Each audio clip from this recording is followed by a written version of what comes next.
Le Seigneur soit avec vous et avec votre esprit. Évangile de Jésus-Christ selon Saint Jean. Gloire à toi, Seigneur Jésus.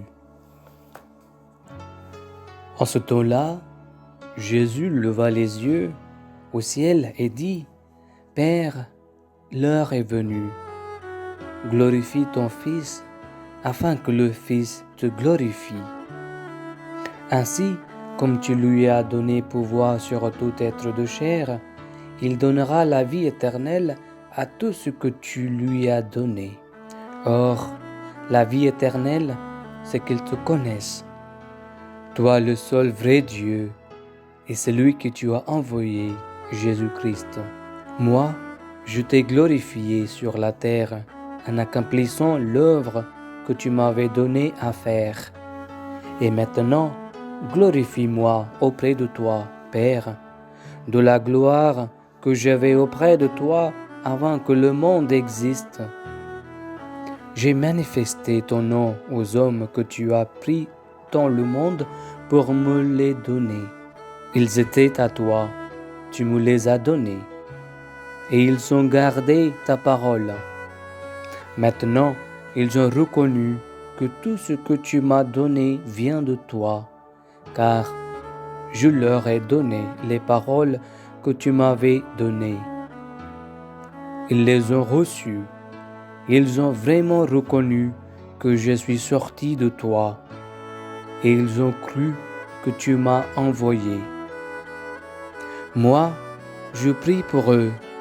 Ce n'est pas pour le monde que je prie, mais pour ce que tu m'as donné, car ils sont à toi. Tout ce qui est à moi est à toi, et ce qui est à toi est à moi. Je suis glorifié en eux. Désormais, je ne suis plus dans le monde. Eux, ils sont dans le monde, et moi, je viens vers toi. Acclamons la parole de Dieu. Louange à toi, Seigneur Jésus. Chers amis, le passage évangile d'aujourd'hui est tiré de la grande prière sacerdotale de Jésus pour lui-même, ses apôtres et tous les futurs croyants. Il offre cette prière à la fin de son long discours de la dernière scène. Elle est appelée la prière du grand prêtre parce que c'est en tant que grand prêtre que Jésus offre à Dieu, son Père, le sacrifice imminent de sa passion et de sa mort, de ses apôtres et de leur mission et de tous les futurs croyants. Gloire en crucifixion. Dans la première partie de la prière, Jésus demande à son Père la glorification de sa nature humaine et l'acceptation de son sacrifice sur la croix. Jésus considérait sa crucifixion comme sa glorification, tout comme les martyrs le feraient plus tard.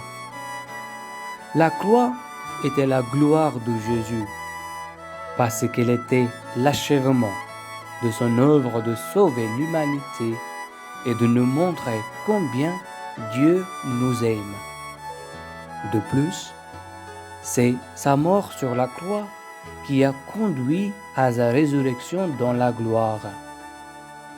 Jésus a glorifié Dieu en acceptant la mort sur la croix en parfaite obéissance à Dieu pour achever son plan éternel de salut, en révélant Dieu aux hommes comme un Père aimant, pardonnant et sauvant, en donnant aux croyants la vie éternelle, en faisant d'eux ses disciples et en leur enseignant à obéir à son nouveau commandement d'amour. L'essence de la vie éternelle, nous trouvons dans l'évangile d'aujourd'hui. C'est qu'ils te connaissent, toi le seul vrai Dieu, et celui que tu as envoyé, Jésus-Christ. Connaître Dieu dans le sens évangélique, c'est vivre une expérience profonde et personnelle de Dieu qui travaille dans sa vie. Cela implique une relation étroite et intime qui se transforme finalement en amour et en confiance mutuelle. C'est ainsi que nous arrivons à connaître le Christ et à l'aimer personnellement. Notre vie chrétienne, chers frères et sœurs, prend sa racine dans la prière et la glorification de Dieu. La prière signifie entrer en contact avec Dieu, l'écouter et lui parler. Si nous sommes convaincus de la présence de Dieu en nous, nous pouvons lui parler en tout moment dans notre vie quotidienne. Notre conversation avec Dieu peut inclure la louange et l'action de grâce, les appels au pardon et la prière pour nos besoins et ceux des autres. Quelques minutes passées à lire la Bible sont la meilleure façon d'écouter Dieu. Amen.